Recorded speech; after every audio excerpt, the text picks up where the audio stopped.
Student, class 11th में हमारा chapter चल रहा था कंपनी निर्माण का, जिसमें हमने कंपनी निर्माण की लगभग सभी बातें अपनी पढ़ ली थी। और लास्ट टॉपिक में हमने डिस्कशन किया था पार्षद सीमा नियम और अंतर नियम में क्या अंतर होता है, और मोस्ट इम्पॉर्टेंट क्वेश्चन है इसका जो आपको आना चाहिए। आज हम इसके लास्ट के अंदर जो कंपनी के चैप्टर में सबसे लास्ट टॉपिक है वो पढ़ने जा रहे हैं एक व्यक्ति कंपनी। एक व्यक्ति कंपनी क्या होती है उसके बारे में आज हम जानकारी हासिल करते हैं।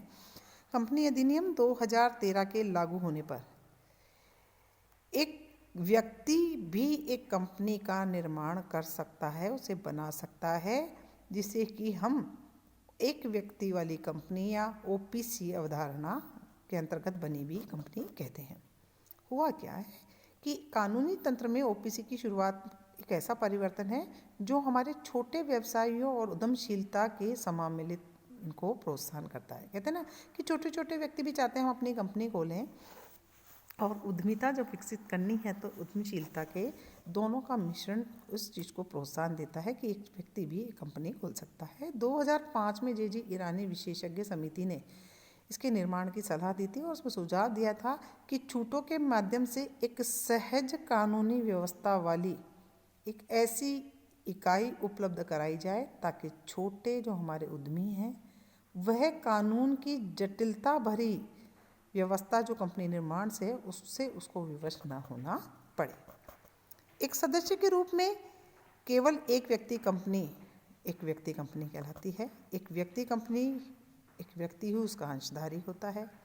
उसे उस प्रकार की कंपनी की जो निजी स्वामित्व वाली कंपनी होते हैं उसके सारे लाभ प्राप्त होते हैं, जैसे कि उसका अपना वैधानिक अस्तित्व होता है, वैधानिक इकाई होती है, उसके दायित्व से उसकी निजी संपत्तियों को अलग रखा जाता है, उसे शाश्वत उत्तराधिकार प्राप्त होते हैं जैसा कि अन्य कंपनियों को प्राप्त होते हैं।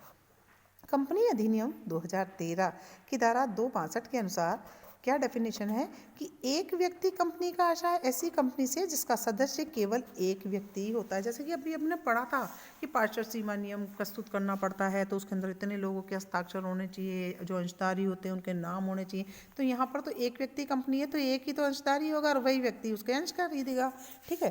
अब आता है कंपनी नियम 2014 के नियम 3।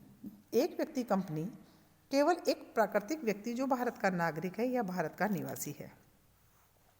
एक व्यक्ति कंपनी के सम्मिलन तो योग्य है। एक व्यक्ति कंपनी के लिए एकल सदस्य का नामांकित है। स्पष्टीकरण बताते हैं कि क्या है। इस नियम के उद्देश्य से भारत का निवासी वह व्यक्ति है जो पिछले कैलेंडर वर्ष में न्यूनतम 182 दिन भारत में रहा है, उसे हम भारतीय व्यक्ति, भारत का निवासी मानते हैं। दूसरा नियम क्या है। कोई भी व्यक्ति एक से अधिक एक व्यक्ति कंपनी के सम्मिलन और एक से अधिक ऐसी कंपनियों के नामांकन बनाने हेतु योग्य नहीं है। ठीक है। जब कोई प्राकृतिक व्यक्ति इस नियम के अनुक्रम एक व्यक्ति कंपनी के सदस्य होने के साथ किसी अन्य एक व्यक्ति कंपनी के नामांकित होने के कारण उस कंपनी का सदस्य बन जाता है तो उपनियम 2 की विशिष्टीकरण योग्यता कसौटी को 180 दिन में ही पूरा कर सकता है।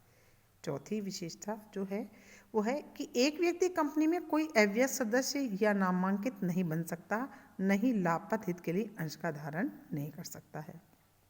फिर आता है एक कंपनी अधिनियम की धारा 8 के अंतर्गत सम्मिलित नहीं की जा सकती है तथा कंपनी के रूप में परिवर्तित नहीं की जा सकती है। फिर आती है छठी। एक कंपनी गैर बैंकिंग वित्तीय निवेश क्रियाओं जिसमें निगमित निकायों की प्रतिभूतियों में निवेश सम्मिलित है नहीं कर सकती है।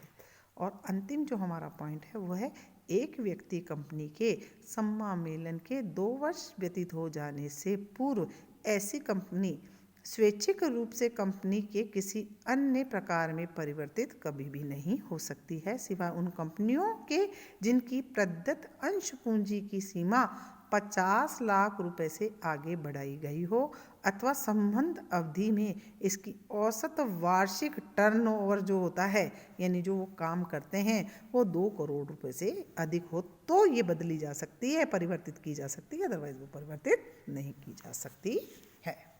अब हम पढ़ने जा रहे हैं अंशों द्वारा सीमित जो कंपनी होती है उसके पार्षद नियम का एक प्रारूप यहाँ पे दिया गया अनुसूची 1 का। देखिए धारा 4 एवं 5 के अंतर्गत सबसे पहले हम लिखते हैं कंपनी का नाम। आपको मैंने बताया है कि किसी निजी कंपनी में प्राइवेट लिमिटेड शब्द का लगा होना ज़रूरी होता है और सार्वजनिक कंपनी में लिमिटेड शब्द का लगा होना चाहिए। आप जब नाम लिखेंगे तो आपने कंपनी का क्या नाम निर्धारण किया है, उसकी कुछ सीमाएं आपको बताइए। कोई दूसरी कंपनी ने पहले से नाम रखा हो, उसको आप रजिस्टर नहीं करा सकते हैं। आपको ऑप्शन डालने होते हैं, 3-4 ऑप्शन देने होते हैं। कंपनी रजिस्ट्रार जब तय कर लेता है तो कंपनी का नाम डिसाइड होता है। तो आप यहाँ पर कंपनी का नाम, उसके बाद सेकेंड पॉइंट पे उसके कार्यालय, पंजीकृत कार्यालय कहाँ है, उसका पूरा किस राज्य में स्थित है उसके बारे में लिखेंगे। कंपनी के सम्मेलन से पूर्व किए जाने वाले उद्देश्य, जो आपका कंपनी का उद्देश्य है, यहाँ पर उद्देश्य लिखेंगे।